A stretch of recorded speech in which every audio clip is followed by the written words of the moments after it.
You're listening to Radio Free Infinity, where we dare to tell you like it is. Ladies and gentlemen, the free advice man, Jean-Pierre Fenwick. There is a famous quote by Albert Einstein. He said, "You cannot solve problems at the same level of intellect that created them in the first place." And when I look upon what's going on YouTube and the world, both, I see a lot of confused people out there.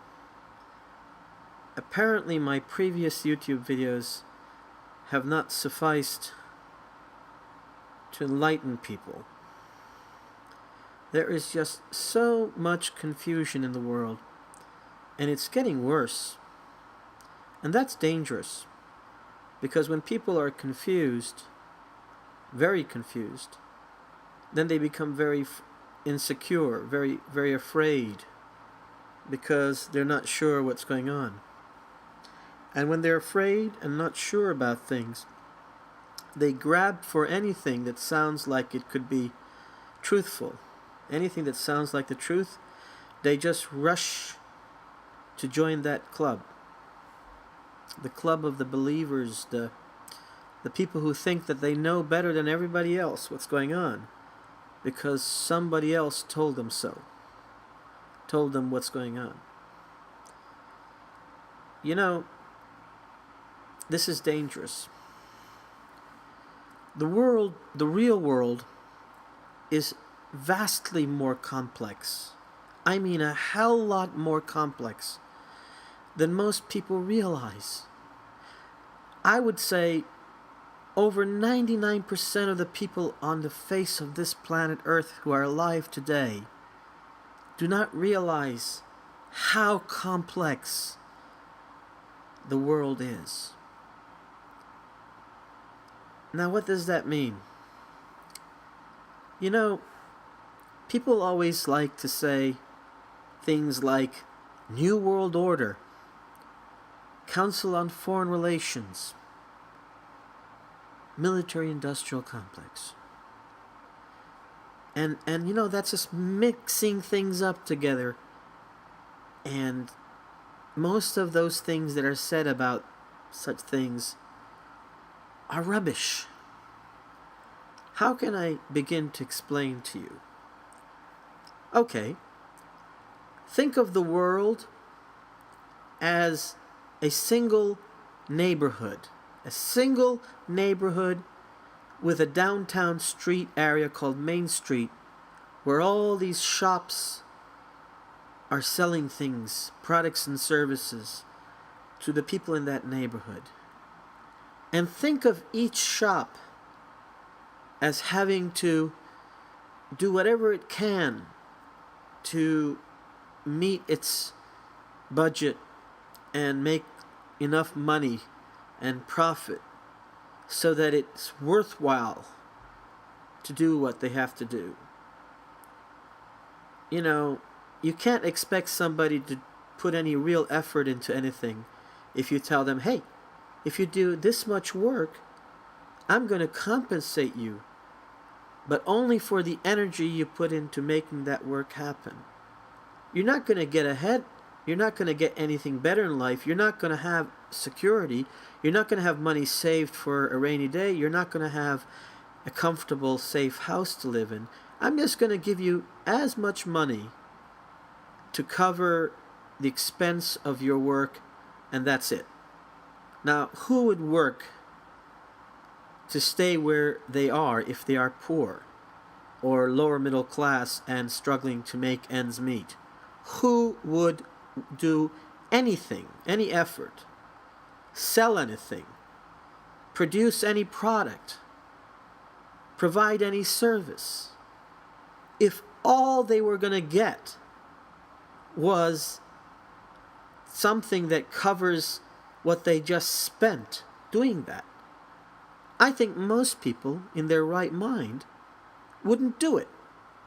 If I said, go shovel the snow in front of my house in the winter, and I said, I'm going to pay you just enough money so that you can buy yourself some food, so that the energy you spent shoveling that snow is taken care of, you wouldn't do it. I really mean it. You wouldn't do it.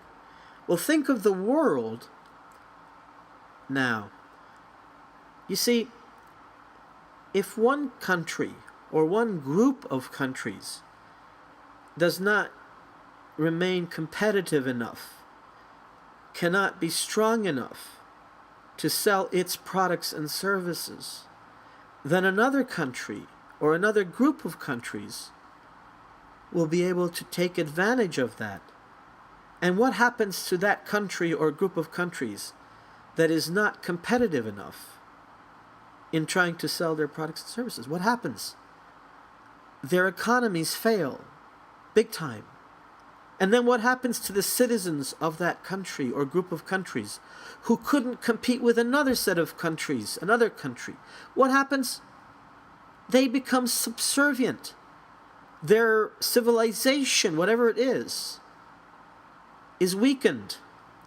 And the other group of countries are going to dominate. Well, the same thing within each country. You've got people in society who are very, very wealthy and powerful.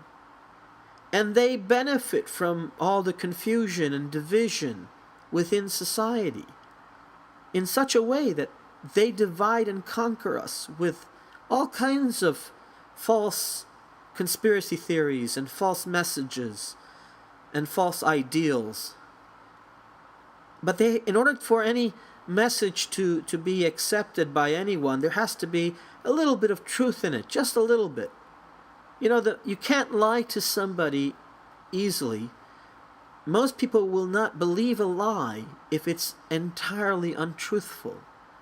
But they will believe a big lie. They will believe a big lie if it contains some facets, some elements of truth in it.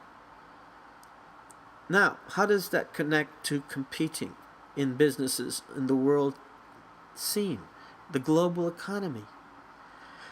You see, the United States of America was started as an attempt to create a more perfect society, a more perfect union, whereby the citizens, all of the citizens, would benefit. Yeah, there were some problems about who was accepted as a full citizen, as a full human being. And even the founders had trouble with their own fellow Americans in terms of defining that. Many of the founding revolutionaries of America, like Thomas Jefferson and Benjamin Franklin, while they themselves may have had servants or slaves, they did not agree with that way of life. Seriously, they didn't. Does that make them hypocrites? Well, within the context of the historical period. But I don't want to get into that because that's a whole other argument.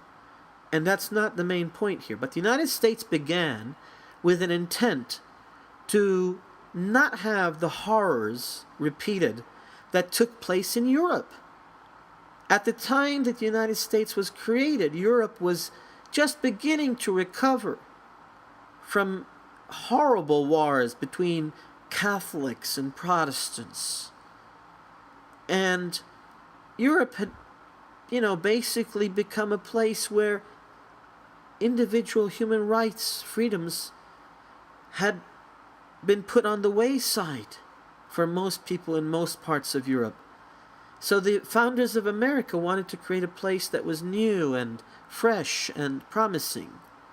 Of course, the problem started from the very beginning because they didn't come to an empty land. They came to a continent with all kinds of people already living there, Native Americans. The Pilgrims, when they arrived, they went hungry, and it was the Native Americans who, out of the grace of their goodness, showed them how to plant certain foods and survive, because they felt sorry for them. And I'm not saying all the Native American tribes were friendly. Amongst Native American tribes, before so-called white people, Europeans, came, There were wars here in the United States amongst the various tribes. There are tribes that are more peaceful. There are tribes that are almost entirely peaceful, and then there are tribes that are not as peaceful. So that's also true. But let's go back to what I was getting at in the first place. The military-industrial complex. It's huge, and it's just one of several in the whole world. There is not just one military-industrial complex. There is one in the United States, but there's also one that serves the interests of the Chinese elite. And there's another one that serves the Russians and so forth, the Europeans, and various European nations, and other places in the world. There are several military-industrial complexes in the world. And let's say you could have suddenly full control, full power over the United States military-industrial complex. And you could say, okay, we're not going to produce any more weapons, any more technology that is designed to destroy buildings and kill people.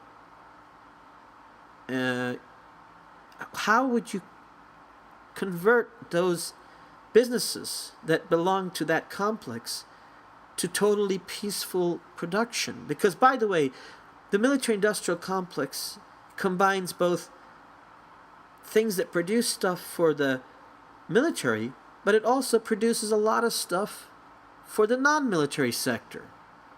But what are you going to do? You're going to say, okay, we're going to give up producing weapons, developing weapons, and we're just going to make stuff that's peaceful. Well, what about the Chinese military-industrial complex and the Russian one and the European ones? If you have your own military-industrial complex, you just can't give up. Because if you give up, the other guy is going to take over. And what's going to happen to the people that you were employing? Millions of people will be without a job. And in a society as populated as most countries in the world are, like the United States, Russia, China, India. Sure, China and India are the most populated in the world. But the United States is also very populated. Not, per person, per square mile. In that sense, the United States is in the middle. And Australia is almost unpopulated. So is Norway, etc. But the point is that if you have a large population of people who are directly dependent on jobs provided by the military-industrial complex, and then you have lots of more jobs dependent indirectly on the military-industrial complex, you've got a big problem if you suddenly say, we're not going to produce things for the market, for the global market and the local market. That, okay, some of those things would be best if we didn't have to produce them. And here's something many of you out there don't think about. If you are a defense contractor and you want to stay in business, you can't afford not to develop newer and newer technologies. Because if you don't do it, the other guy, the other business is going to do it. They're going to produce technologies superior to your technologies if you stop developing your own. And then you've lost. And this is the tragedy of mankind. The biggest tragedy of humankind that we are facing in this past 20th and in this current 21st century is we're all forced into the situations we're in. We're not free, and we can't be free because we're all interdependent on each other. China cannot afford to see the United States economy totally collapse because it is so dependent on its investments in investing in bonds and stocks and companies that are also in America and throughout the world that are owned by American companies. So every military-industrial complex in the world is invested in the other one. So while they're competing against each other and developing new technologies to be able to compete against each other, they are also forced to prevent each other from collapsing. And this creates a crazy situation where in some cases they're actually fighting each other commercially, competing for the market.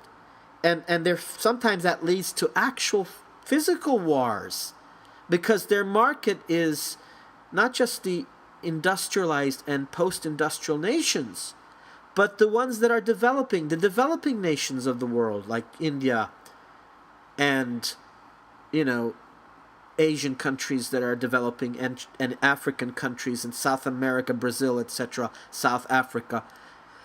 And many parts of the world that are developing are themselves in this terrible tragedy of mankind, that they have to buy these weapons in order to receive any aid at all to develop some other areas, some other sectors of their economy, and vice versa.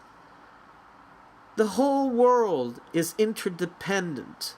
The whole world is stuck in a vicious cycle of being forced to do these things. Nobody can just say, oh, I quit, I'm no longer part of this terrible game, because that's disaster. Not only if the United States were to try to do that, would the world economies collapse. I'm sorry, I meant to say not only would the American people's jobs be lost, many of them, most of them, I would dare to say about 70% of Americans would end up jobless, and shortly thereafter homeless and hungry and ill, sick on the streets, fighting one another. 70% of Americans are dependent upon the success of the U.S. economy, and that's dependent upon, to a great extent, on the military-industrial complex. The same goes for China. Chinese middle class that's growing astronomically, but still not the majority of Chinese, but still, it's growing fast. The large Chinese new middle class and the new rich in China, they depend heavily upon the success of their own military-industrial complex. The same for Russia and India and all of these countries, South Africa, Brazil, Indonesia, Malaysia. They all are forced to compete with other countries and yet cooperate with other countries. Mega corporations are forced to handle this competition. It's a mess. But you can't just say, okay, I'm quitting, I'm getting off this planet, and I'm going to start another planet somewhere else.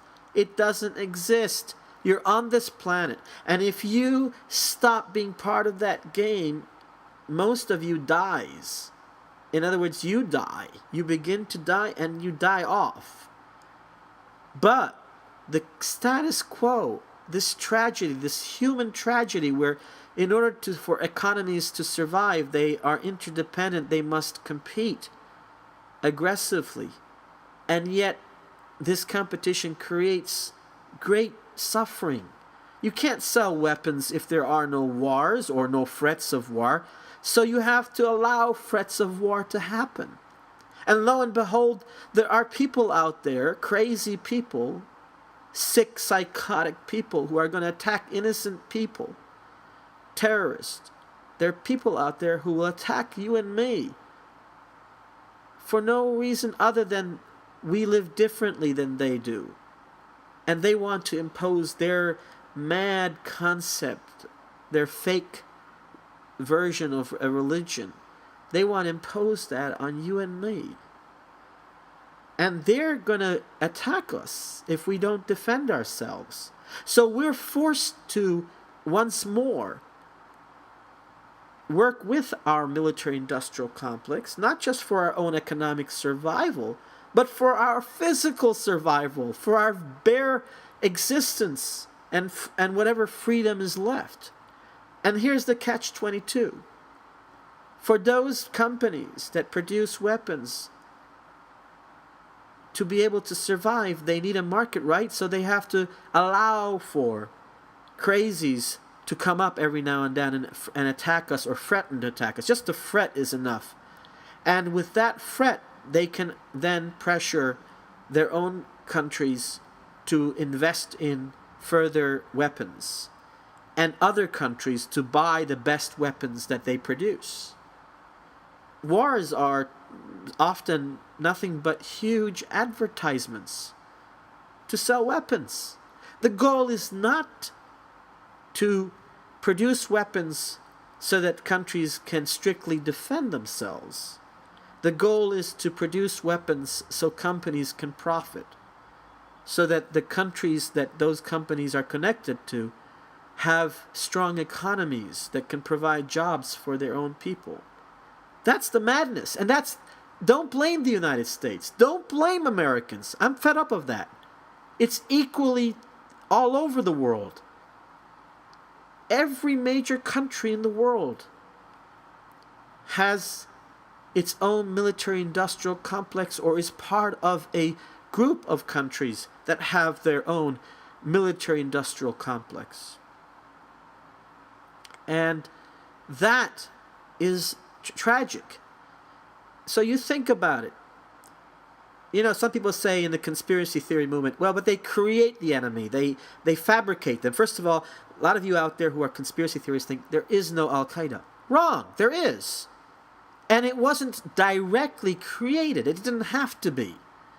There are people who really, really hate Western liberal democratic way of life. Even as our own Western liberal democratic way of life isn't as Western democratic and liberal as it should be. Even as our own societies aren't as free and liberty providing as they used to be, we're still freer than they are because they don't want our kind of freedom. The ones who attacked us are seriously dangerous people who hate us, and they exist. These terrorists are not a fabrication. They're not a myth. And we didn't have, I should say, the CIA, whatever, military-industrial complex people. They didn't create these enemies. They just allowed them to come into existence.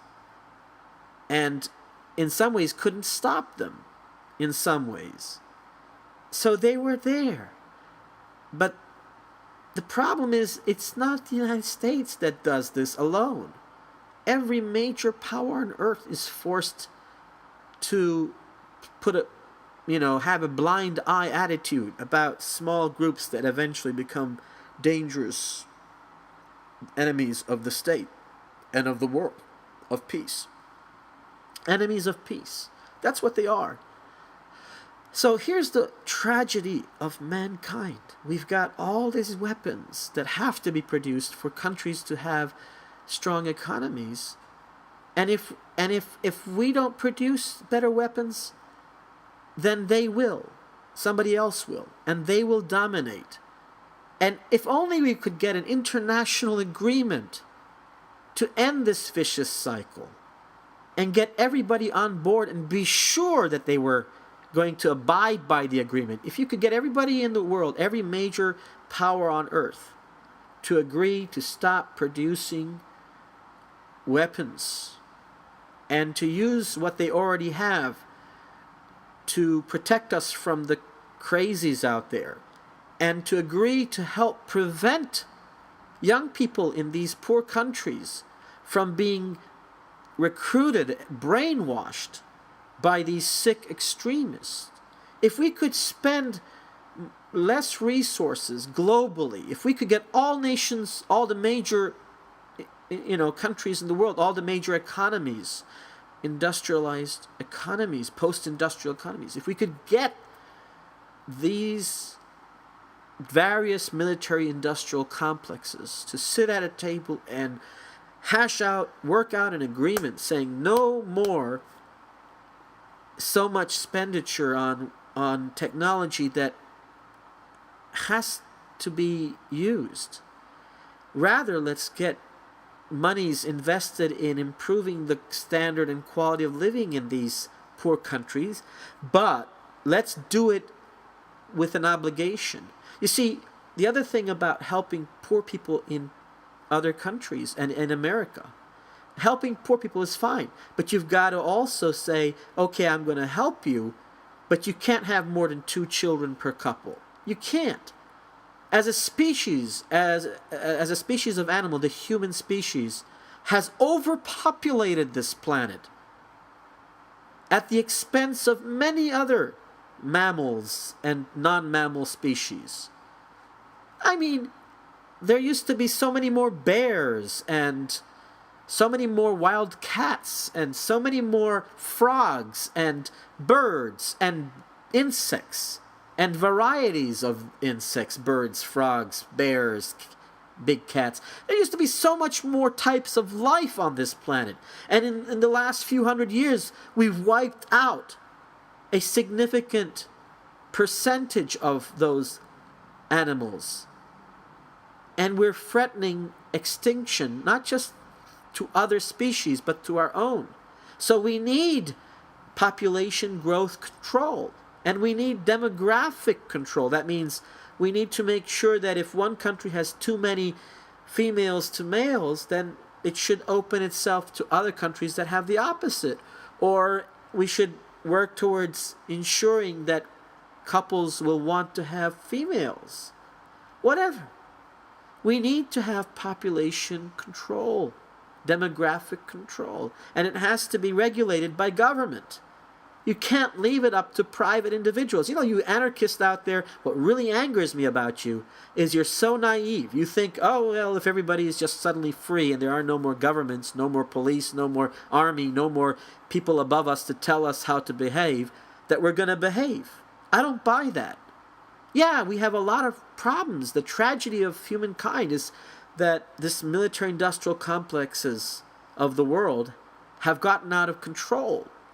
And the military and the police have become a victim of this and of society's extreme situations and the confusion out here. We need less confusion in the world, not more confusion.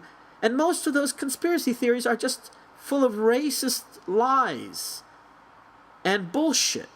I'm sorry, absolute nonsense. We need a world where there's less confusion and more sanity, more awareness, more enlightenment. But real enlightenment, real awareness.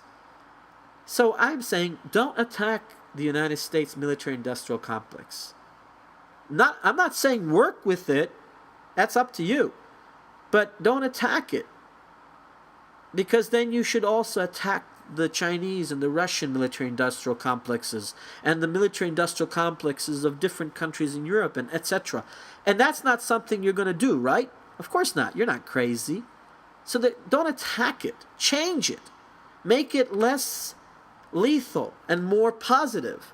Take a company that produces tanks and helicopters and whatever, bombs and bullets, guns, and say, okay, we need some of that until the world changes. We need to produce the best technology to defend our own interests and to sell to the people who can afford to buy it.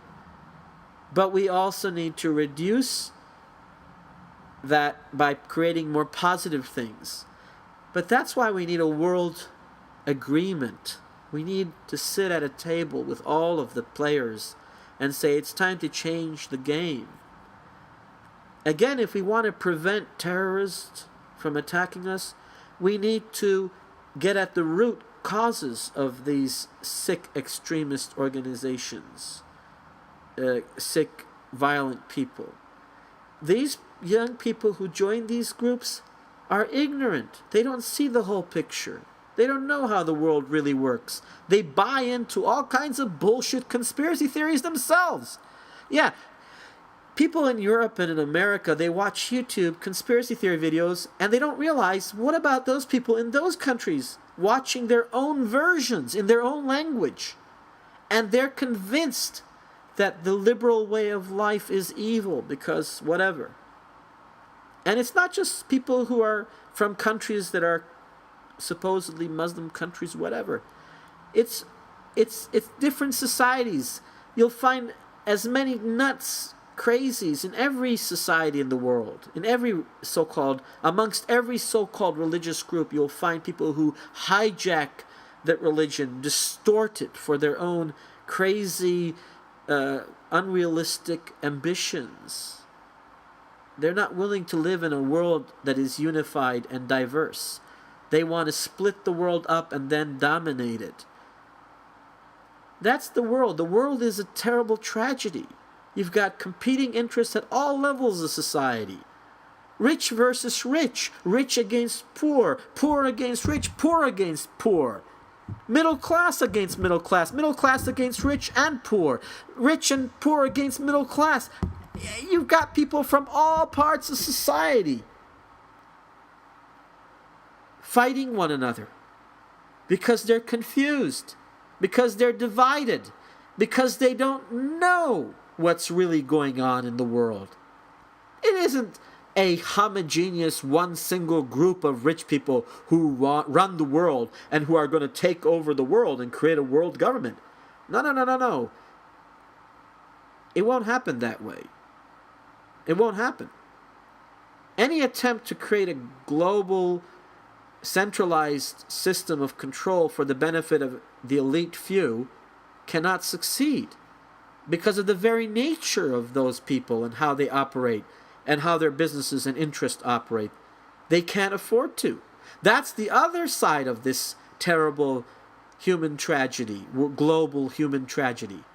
That these various military-industrial complexes, remember I'm saying complexes, not one, the various competing military-industrial complexes cannot afford to totally sit down and profit their elites only. They can't, because then there's no conflict. They have to have conflict. So they don't agree. But what they do need to agree on is to change gradually. The whole picture, the whole reality has to change. But do we have time? That's the one thing we have to ask. How much time can we afford to give the most powerful and rich people and companies in the world to get together and agree not to be as destructive of the societies and of the environment, but to be more cooperative and productive and constructive and progressive? How much time have we left before this human global tragedy of forced competition becomes so much of a problem that there's no turning back and we all end up killing one another? It's a big question. I don't think there's much time. We need to unite in a diverse way. We need to be tolerant and respectful of every human being's right to be themselves as individuals. Every adult person on earth should have the right to live their life privately as they wish, as long as they don't hurt anybody else. No, gay person is hurting a non-gay person by simply being gay. It's baloney. People should have a right to have their own way of life and not have others interfere in it. And for those who want to have traditional, old-fashioned families and children, why do you need more than two? What for? Oh, because maybe one of your children, one of your 4 or 5, 6 children, one of them might go to college and pull the rest of the family out of poverty. Well, for every one time that works, there are 10 that don't. It doesn't happen. It just makes the whole world a mess. Look at the mass starvations in parts of East Africa, Somalia, Ethiopia, Sudan. Come on. Let's be real. Children working in virtual slavery in some parts of India, in Brazil, in South America, in Africa, in Asia, and even here in Europe, in America, we are finding people who are underpaid and lied to about the conditions and terms of their work. And they end up being destroyed by greedy employers. So the point is, you people out there who want to believe in these classical conspiracy theories, which I'm telling you, most of them are just rubbish, deliberately meant to...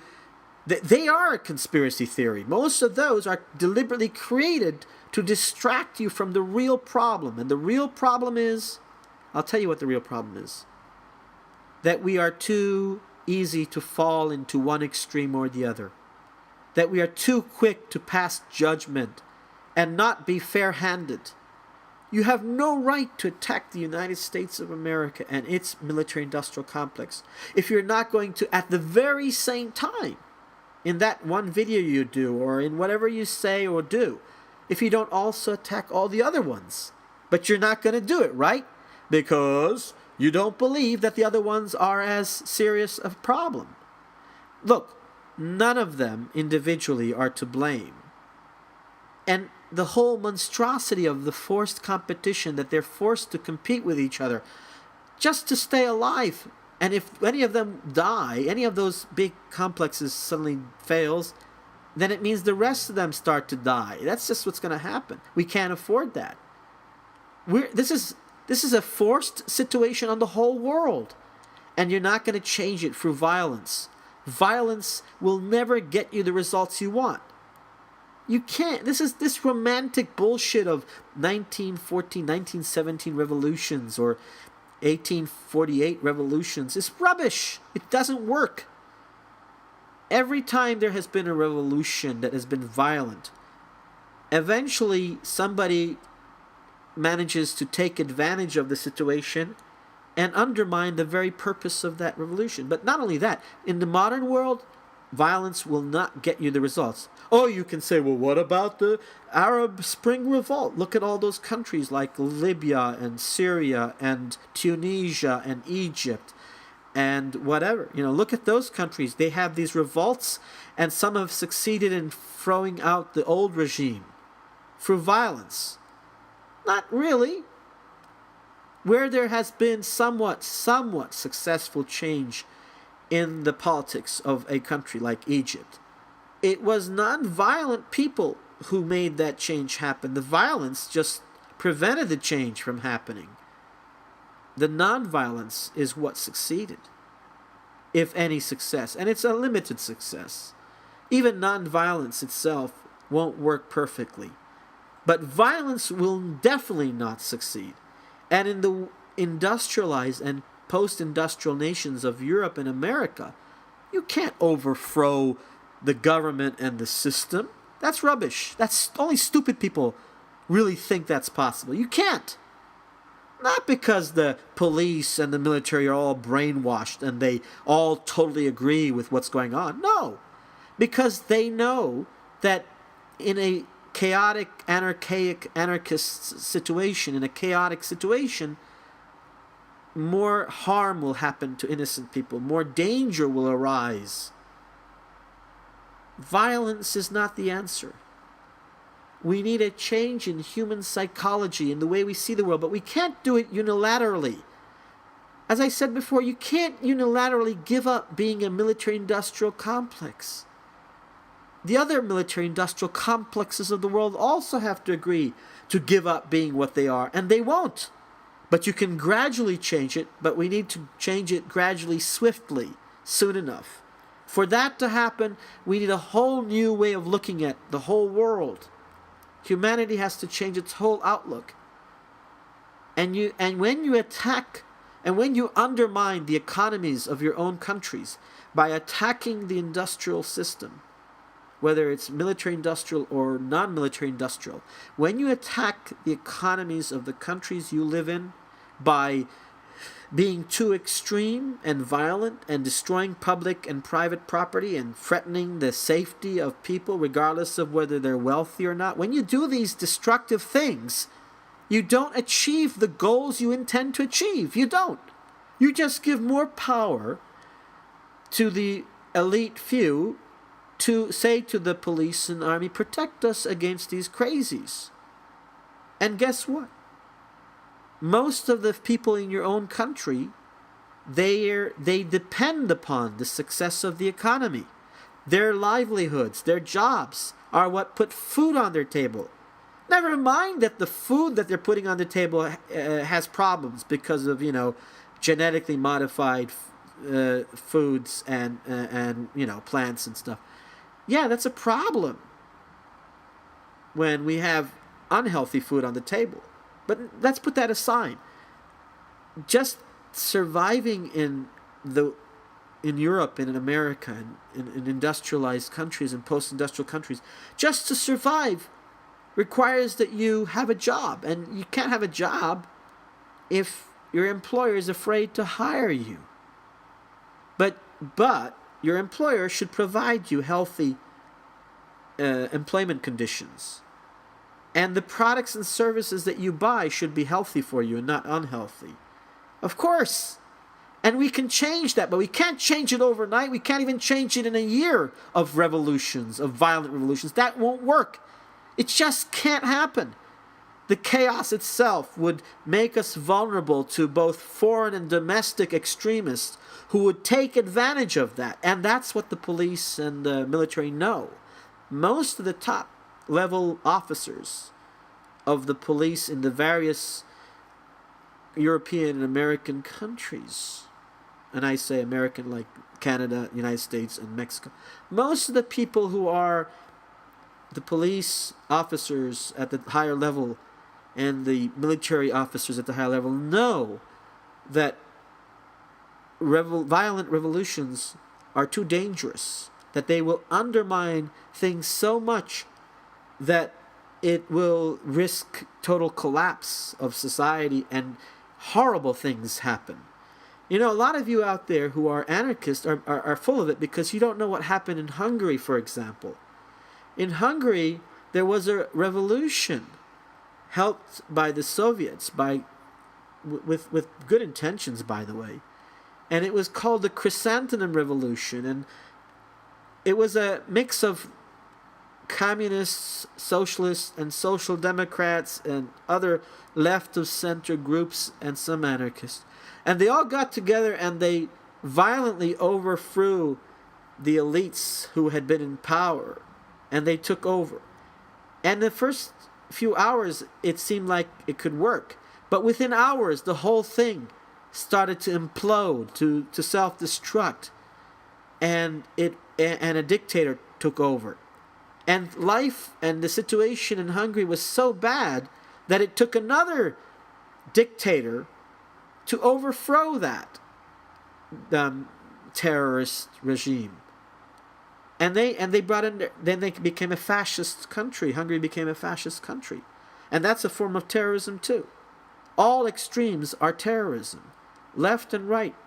If you're an extremist, it means you're a terrorist. You're out to terrorize people, whether it's directly with weapons or by putting people in prisons at the point of a gun because they said something you don't like, because they threaten your power.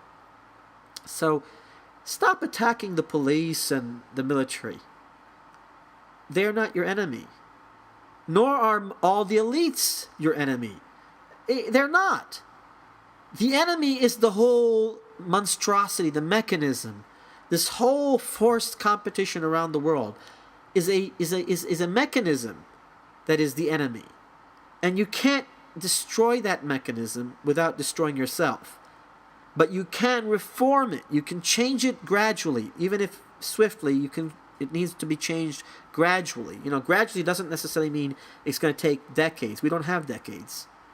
But gradually would still mean that it would take a few years. If we all sat at the table and said, this cannot go on, but the enemy is not the rich, it's not the elites, it's not the police, it's not the army.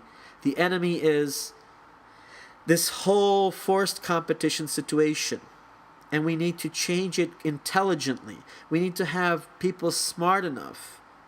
Going back to what Einstein said, you cannot begin to solve a problem at the same level of intellect that created it. You need to have people who are brilliant, bright-minded enough, like me, who understand how complex things are, who can then propose creative, progressive, realistic, viable solutions that work.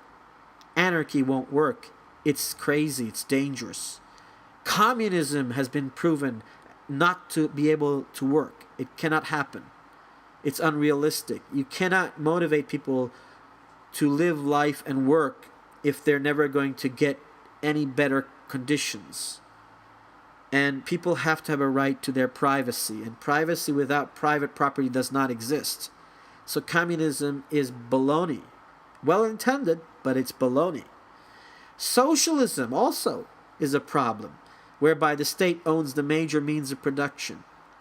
No, you need private ownership, but you need it to be controlled enough so that it doesn't cause harm to the environments and to society. Companies, corporations need to be restricted in their behavior. So the answer is not the opposite extreme. Extreme capitalism, unregulated capitalism. That's crazy. In a world where companies are capable of producing chemicals that can kill us all, we need to have government that is strong enough, big enough, to protect us from the private sector. And that's what government should be doing. It shouldn't be serving the private sector. It should be serving the public by protecting the good things that the private sector does, but by preventing it from doing bad things, from producing bad products, from producing bad services. That's the role of government, to protect the general public from the abuses of the private sector and of the corporate elites, but not to destroy the private sector so that the public ends up being homeless and hungry and dying and chaos. And so there you need something in between communism and capitalism, and you don't need fascism either, because fascism is what? It's a few, or even just one, rules over everybody else and nobody has any freedom. That's insane. So you need social democracy. The best balance between capitalism and communism is not socialism, it's social democracy. It's a form of democracy in which you can have private enterprise and make profits and live rich, but not at the expense of society and of the environments. Either you're producing a product and a service that is a quality, healthy product and service, or you're not, and then you shouldn't be producing that. It's the bottom line. Capitalism is not the enemy. It's this laissez-faire, let them do whatever they want type of capitalism that is dangerous. Unregulated capitalism leads to fascism, or leads to, chaos, which leads to fascism. It is fascism. Regulated capitalism with some degree of socialism to protect the weak, the elderly, the sick, the poor from being totally on the streets and homeless and hungry. That's what you need. But the world right now is in a forced competition situation. Think about those words. Forced competition situation. That's what's really going on. And you cannot realistically expect any one of these corporate powerful companies to give up doing what they're doing automatically while the other side is not going to stop doing it. You cannot expect the military-industrial complex of the Western world, of the United States and Europe, to say, okay, that's it. We're going to let the military-industrial complex of China and Russia and the other powers take over. You can't. And they don't want it either. What we need to do is we need to create a global understanding, a global agreement, a set of agreements that every major player in the world will realize is for the best interest of all humanity. And that kind of change has to be done gradually, because sudden change causes disruptions that are so severe that they cause chaos and everything is lost. It's like if you're trying to fix a watch. You can't be too quick about it. You have to take your time. When you're a watch repairman, you don't just go into the watch and bam, bam, bam, booty bam. Within seconds, it's fixed. It takes time to fix. You got to be careful how you put certain parts. You got to make sure that you do not leave out some of those parts that you took out to repair the watch. You got to put everything back together properly. Solving problems that in a real way, real solutions, are not things that are done, romantically overnight. They take time and effort and lots of noodle, lots of brains. So that's what I wanted to say to you.